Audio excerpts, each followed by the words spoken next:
Hello! Hi అండి. Welcome to our channel మా ఇంటి ముందు ముగ్గు. ఈరోజు వీడియోలో నేను 2 రకాలుగా వేసుకునే ముగ్గును వేసి చూయించాను. అంటే బోర్డర్‌లాగా వేసుకోవచ్చు, మధ్యలో ముగ్గులాగా వేసుకోవచ్చు వాకిట్లో.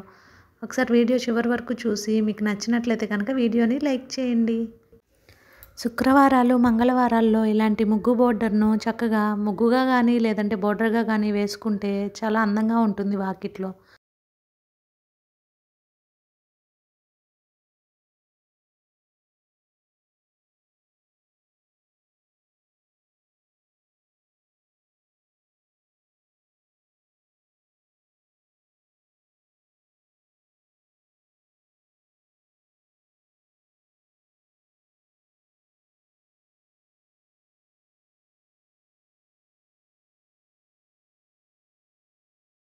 మీకు కనుక ఈ ముగ్గు నచ్చినట్లయితే వీడియోని లైక్ చేయండి, అలాగే షేర్ చేయండి, సబ్స్క్రైబ్ చేయండి. Thank you for watching.